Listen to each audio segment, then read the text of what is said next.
किसी नगर के राजा का एक बहुत ही सुंदर और सुखदायक शयनागार था। राजा उसमें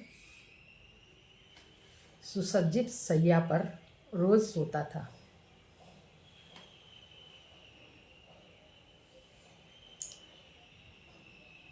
राजा के अत्यंत सफ़ेद दुपट्टे में एक सफ़ेद जूं मंद विसर्पिणी नाम की रहा करती थी और वह रोज राजा के सो जाने के बाद राजा का रक्त चूसा करती थी, किंतु नींद में राजा को पता नहीं चलता था। वह आनंद से राजा का रक्तपान रोज करती थी।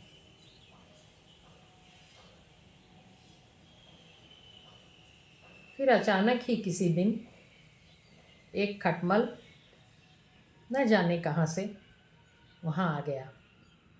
उसका नाम अग्निमुख था।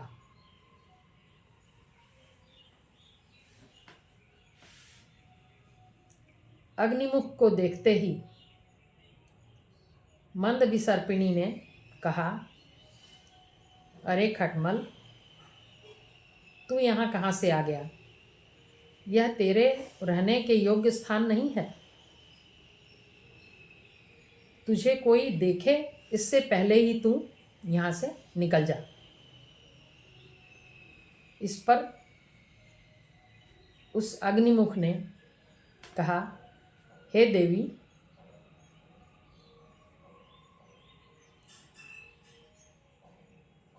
घर आए मेहमान को तुम इस तरह कैसे कह रही हो?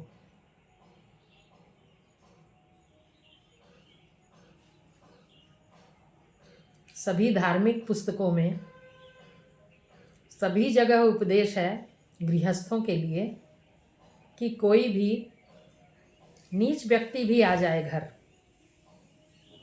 तो सज्जन व्यक्ति को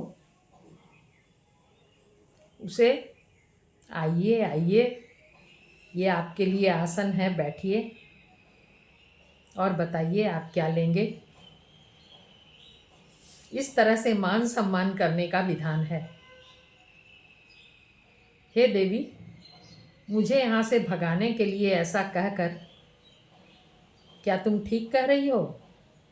मैं भूखा प्यासा यहाँ आया हूँ और भोजन की आशा है मुझे। ऐसा कहना क्या उचित है? इस संसार में सबकी भूख एक जैसी है, राजा की भी और गरीब की भी। और जितने भी ये कार्य चल रहे हैं संसार में, वह सारे पेट के लिए ही चल रहे हैं। तो हे देवी, मुझ भूखे को, क्षुधा से आर्त को भगाओ नहीं, मेरे भोजन की व्यवस्था करो देवी।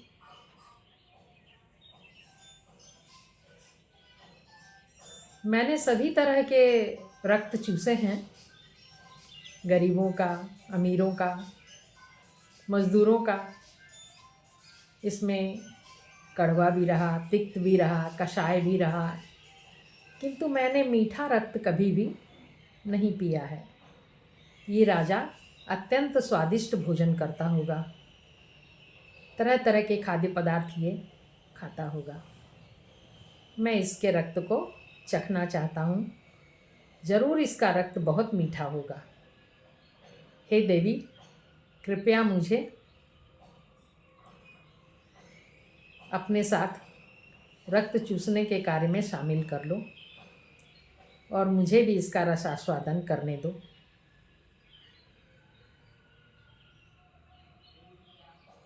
मंद विसर्पिणी ने भी कुछ सोचा और फिर कहा, ठीक है, तुम इतना कह रहे हो तो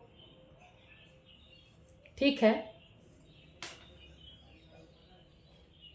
किंतु मैं जब खुद रक्त पी लूँगी राजा के सोने के बाद, उसके बाद मैं तुम्हें बताऊंगी कि कब तुम्हें रक्त को पीना है तब तुम रक्त पियोगे, अपने मन से नहीं। जब राजा नींद में एकदम व्याकुल हो जाता है, एकदम सो जाता है, तब मैं उनका रक्त लेती हूँ। उनके जगह में अगर रक्त पी लेंगे तो मारे जाएंगे हम लोग। तो खटमल ने कहा, अग्निमुख ने, कि हे देवी, मैं अगर आपकी आज्ञा के बिना रक्त चूसूं तो मुझे अपने गुरुदेव की सौगंध है। मैं जब तुम आज्ञा दोगी तभी मैं रक्त पीऊँगा राजा का। ठीक है, इस तरह की मंत्रणा हो गई और राजा सो गया सैया पर। किंतु वो तो बहुत उत्कंठित था, उसको बहुत हड़बड़ लगी थी खटमल को। उसने जूं के बिना कहे ही राजा के जगते ही समय में उसका रक्त चूस लिया और अचानक ही राजा उछल पड़ा, जैसे उसे सुई चुभ गई हो। उसने अपने सेवकों से कहा कि इधर आओ, जरूर यहाँ इसमें कोई खटमल या जूं है। मेरे बिस्तर की अच्छी तरह से छानबीन करो। राजा अलग हटकर खड़ा हुआ और सेवकों ने खूब ध्यान से और गहरी दृष्टि से खोजबीन की। खटमल तो चंचल था, फट से काट कर और खाट के अंदर जाकर छुप गया।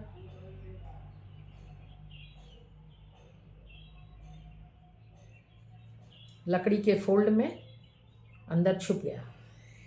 किंतु वो मंद विसर्पिणी राजा के दुपट्टे में ही रहती थी। वह कपड़े के तह में देख ली गई। सेवकों ने उसे निकालकर मार दिया।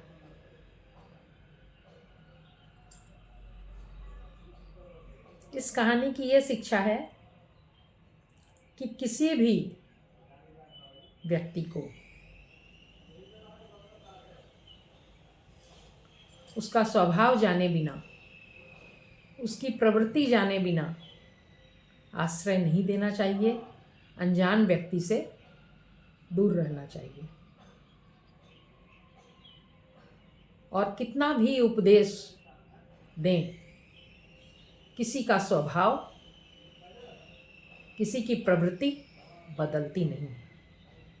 खटमल जो था उसने बहुत आश्वासन दिया था कि मैं तुम्हारे कहे बिना खून नहीं चूसूंगा। राजा के सो जाने के बाद तुम जब खून पी लोगी, उसके बाद तुम कहोगी तो मैं खून चूसूंगा राजा का। किंतु रुका नहीं वह। वह अपनी बात पर कायम नहीं रहा। उसने हड़बड़ में गड़बड़ की और मारा कौन गया? मारी गई मंद विसर्पिणी, वह सफ़ेद जूं, जो बहुत काल से रह रही थी और बहुत धीरज से आराम से रह रही थी। उसको नहीं पकड़ा गया था कभी भी और न वो मारी गई थी। और इसके आने से वह जूं मारी गई।